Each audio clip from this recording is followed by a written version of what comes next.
Laura, agradeço essa oportunidade para bater esse papo contigo, para a gente falar um pouquinho como que funciona, né, esse processo de investimento com as startups, né? Vocês fazem esse processo inicial, né, para que eles façam essa captação de investimento.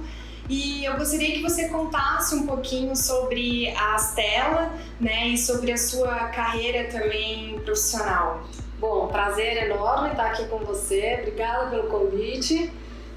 Vou contar um pouquinho então da minha trajetória na Astela e depois o que a gente, como é que é esse processo de engajamento e de, que a gente chama de namoro com os empreendedores até o investimento. Bom, eu comecei no mercado financeiro, eu trabalhei como analista de investimentos primeiro no Santander, daí depois eu fui para o Garantia, depois eu voltei para o Santander. A maior parte desse tempo nos bancos era com análise de empresas de telecom e tecnologia. E nessa época eu conheci meu sócio, o Edson, que ele trabalhava numa empresa de tecnologia que era a Lucent, e ele tinha um conhecimento técnico super relevante, que eu trocava muita ideia com ele para entender a tecnicidade de telecom, que me ajudava a avaliar as empresas. E aí cada um seguiu a sua trajetória em paralelo, conversando de vez em quando, até que ele foi para uma boutique de M&A para fazer fusões e aquisições no momento em que o setor de telecomunicações estava se consolidando, e a gente voltou a conversar. E ele me convidou para fazer parte desse time. Eu achei que era um desafio legal, que tinha a ver com o que eu já tinha construído na minha carreira, e fui.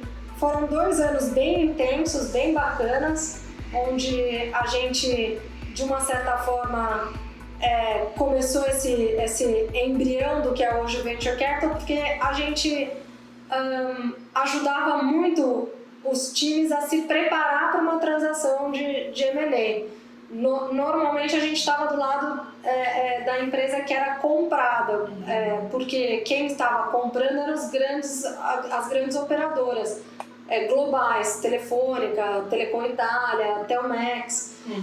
Então a gente tinha esse job que era de ajudar as empresas a colocar o business plan delas de forma mais clara para o comprador. Aí Telecom se consolidou muito rapidamente, foram 3 anos bastante férteis, com muita atividade, trabalhamos muito, mas a gente ficou num momento de decisão que era ou a gente continua fazendo M&A outros setores, ou a gente mudava um pouquinho o que a gente estava fazendo para ter uma empresa de participações. Na época, fazia pouco sentido para a gente seguir o caminho de fazer fusões e aquisições para outros setores, porque praticamente todo mundo do time tinha um histórico de telecom. Então o que a gente fez foi, dado que a gente gostava muito dessa coisa de mentorar os executivos e empreendedores para esse momento de vender a empresa, e depois, óbvio, tinha toda a parte de negociação, termos e condições, que também foi um legado importante para ser construído, mas o que nos pautou na época fazer o spin-off e eu e o Edson sairmos da Cicerone para montar a Astela foi essa paixão que a gente tinha por estar em contato com os times. Na época também, o Edson foi para a Endeavor,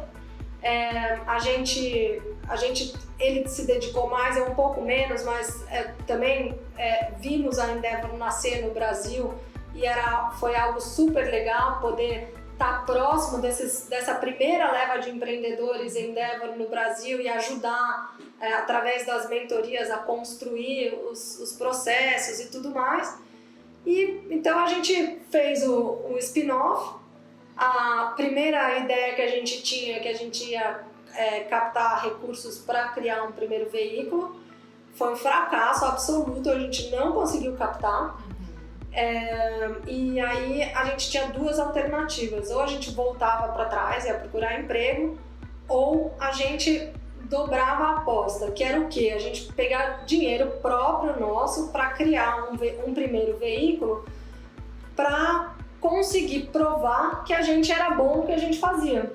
Porque na época, quando a gente começou a fazer, bater na porta de gestoras e family offices para poder captar para esse fundo, as pessoas falavam, bom, tudo bem, a gente entende aqui o que vocês já fizeram, que o legado de vocês é importante, mas não tem track record, primeira vez que vocês fazem isso de uma forma organizada e tal. Então, bom, a gente então criou esse veículo com grana nossa, com o intuito de já criar processos para conseguir ajudar os empreendedores a serem mais eficientes. Porque o que a gente queria era que um empreendedor que recebesse a nossa grana fosse com ela o mais longe possível, dado que não tinha muita. Sim. Então tinha essa questão, uma missão de ajudar, mas tinha uma missão também de trazer eficiência para os recursos que a gente estava aportando. Sim.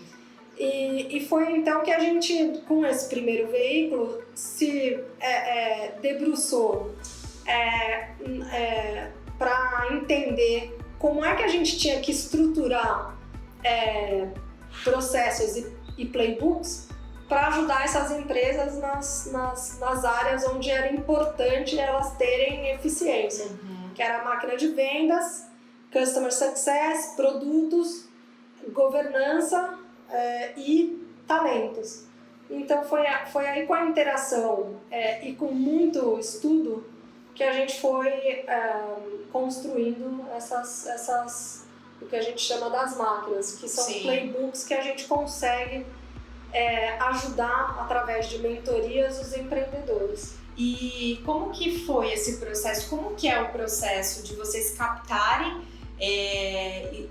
startups, né, para investir? Como que funciona esse processo? Startups precisa ter um produto inovador, um produto, algo que resolva o problema do mercado? Qual que é a premissa para que vocês invistam? E também falando no empreendedor em si. Tá. Bom, primeiro que assim, que é muito importante é que nesse estágio as empresas não têm ativos, têm processos imaturos, um produto que é próximo de um MVP. Muitas vezes a gente pensa num momento crítico importante, que é quando a empresa ou está muito próxima ou a gente tem indícios de que chegou no Product Market Fit. O Product Market Fit é quando a gente entende que aquele produto resolve uma dor muito clara de um grupo de clientes e que isso tem um potencial de escalabilidade grande. Então, a gente olha isso, né? Qual que é o indício de Product Market Fit, ou se já está no Product Market Fit, e ajuda as empresas a criar um canal de distribuição com escalabilidade. Então, o embrião desse canal também tem que estar lá, porque faz parte, né, de chegar no Product Market Fit, sem entender como é que você chega nesse cliente com eficiência e com escalabilidade. A gente ajuda muito nisso, mas tem que ter um indício de que o canal é único, proprietário, e que é o diferencial e que é escalável.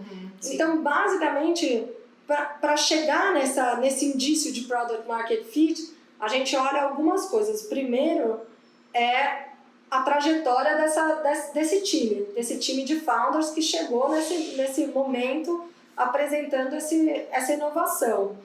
Por quê?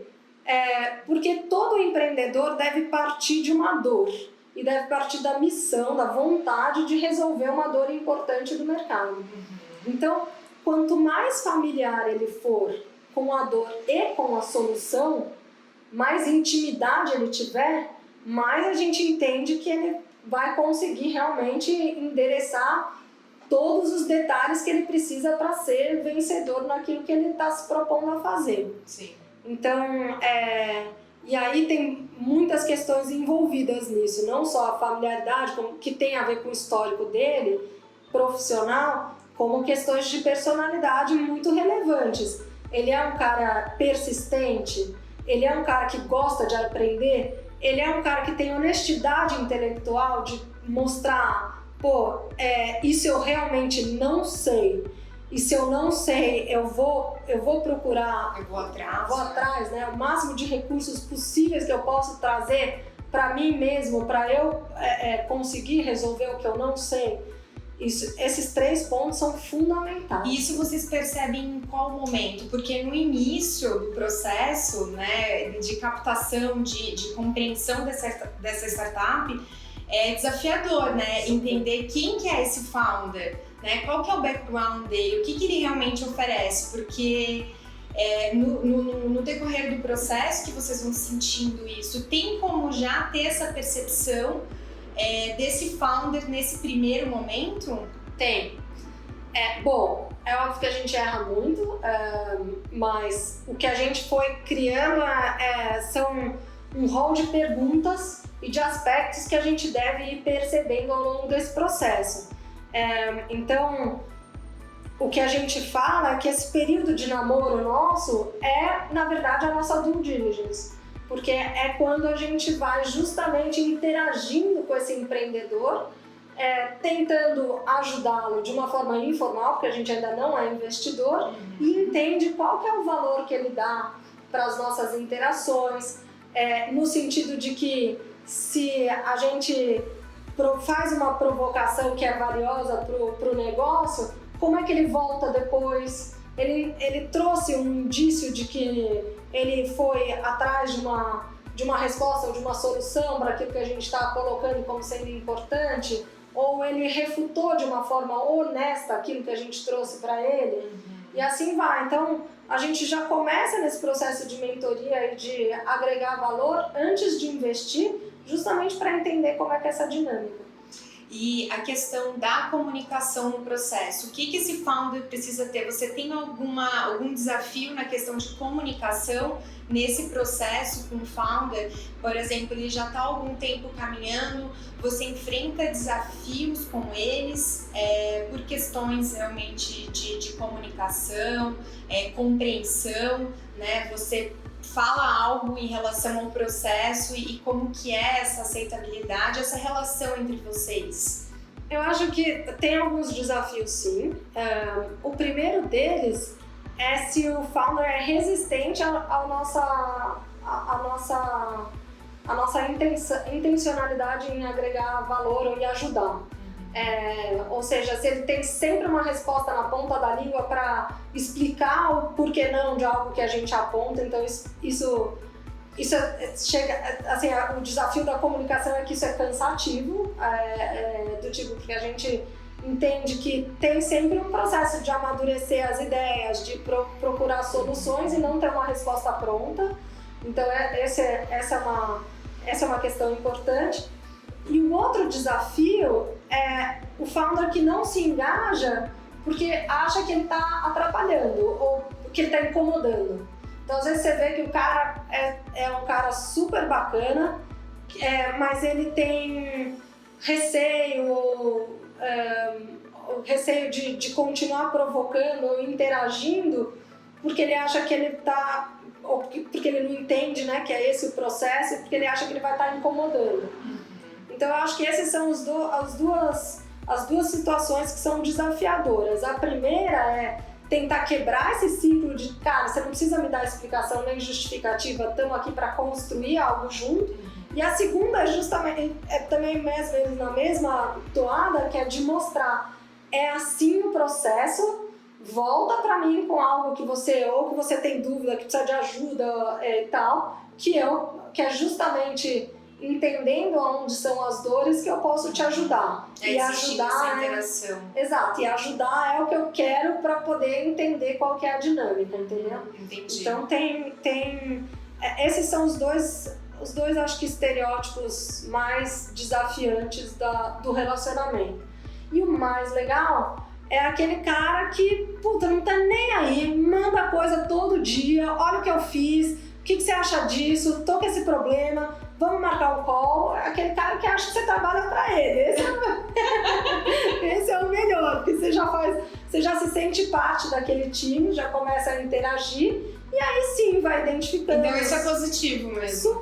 Super. Então o founder, ele tem que ter essa interação com vocês. Precisa sempre estar compartilhando o que está acontecendo, né, no processo interno dessa startup, então tá envolvendo vocês o tempo todo para vocês estarem alinhados no processo geral. Então tem um esforço de engajamento que não tem que ser só nosso, é um esforço de engajamento do founder também, e não é porque ele está preocupado com a rodada, porque muitas vezes a gente fica trocando ideias até saber que o cara está pronto durante anos, então tem founders que a gente acompanha há 4 anos, 2 anos, porque ainda não está lá. Isso é legal colocar, né? Qual é o tempo, né, de maturação para isso? É muito longo, pode ser muito longo, como pode ser muito rápido, mas normalmente demora mais de um ano. Mais de um ano, até entender todo o processo, mesmo se ele chega até vocês já com um nível avançado, ou mesmo de qualquer forma vocês têm que acompanhar esse processo acho que assim, durante esse tempo, não tem uma regra? Não tem regra. Quando tem todos os cheques, as coisas checadas, que a gente fala, e até pro estágio, né? Porque obviamente para um estágio pré-seed, você tem a interação é mais importante e menos o que está construído. Para um estágio mais maduro, você olha o que está construído e a interação com o time como um todo. Então, tem desafios de ir descobrindo tudo isso, como é que o time interage junto, que esse é outro ponto muito importante. Assim, de 1/3 a 1/4 dos times das empresas se encerram por briga entre os founders. Então, entender se já tem um histórico trabalhando junto é importante, como é que é a dinâmica entre os founders também é super relevante. Então, é tentar mitigar o risco do time, propriamente dito. Essa questão de sociedade é uma questão bem desafiadora, porque no início existe uma empolgação. Então, tem um cara com uma certa habilidade, aí já entra numa parceria, mas mais pra frente pode ser um fator negativo, né? Nesse envolvimento, porque um quer falar mais alto que o outro, aí nesse envolvimento dessa transação toda pode fazer com que a startup não dê certo. Exatamente, aí a gente olha o estilo de liderança do founder CEO com os outros founders e dos outros founders com suas equipes, para entender se todo mundo divide os mesmos valores. Então tá todo mundo alinhado com a missão da empresa, com a visão. Então tudo isso é coisas que a gente vai olhando com um certo tempo, assim. Então, pra gente, quanto mais for engajador, melhor mais interessante o relacionamento, nos desafia a ir buscar informações e textos que possam ajudar, relacionamentos com outros founders que já passaram por problemas parecidos, que também possam nos ajudar a colocar o problema e talvez uma parte da solução de uma forma diferente. Então tem tudo isso que a gente vai tentando fazer mesmo antes de investir. Legal. Então, para encerrar nossa entrevista aqui, Laura, me dá uma dica de ouro aí para um empreendedor, um founder que tem um sonho de ser investido por vocês. Que tem um sonho? Que tem esse sonho, que está começando um negócio e que gostaria de receber um investimento. Tem alguma dica de ouro que você poderia dar? Tem. Primeiro, buscar a ajuda dos fundos. Eu acho que a gente acha que é um fundo que ajuda muito, principalmente nessa coisa de achar o canal de distribuição e fazer com que esse canal seja o mais eficiente possível. É a forma com que a gente se diferencia no mercado. Tem outros fundos que eventualmente têm outras expertises importantes também. Conversar muito. ser aberta a essa troca, que é muito rica, e cara, muita resiliência, porque não é fácil, é uma montanha-russa. E aí, quanto mais recursos, gente, mentores conseguir angariar ao redor de um sonho, mais concreto ele tem chance de ser, né? Então, com certeza. É um desafio. Empreender hoje é um desafio, e a partir do momento que essa pessoa ela decide fazer um empreendimento, ela já tem que vir com essa resiliência, sabendo que o caminho é desafiador. Exatamente. A missão tem que ser muito forte, senão eu não aguento. Verdade. Gente, então acho que foi um bate-papo bem legal aqui com a Laura hoje.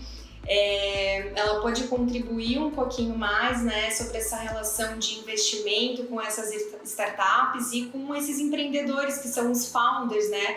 O que realmente ele precisa para que tenha um bom relacionamento com os investidores. Então esse é o nosso papo de hoje. Obrigada pela sua audiência. Obrigada, Laura, mais uma vez por essa oportunidade, pela Stella. E até uma próxima. Eu que agradeço.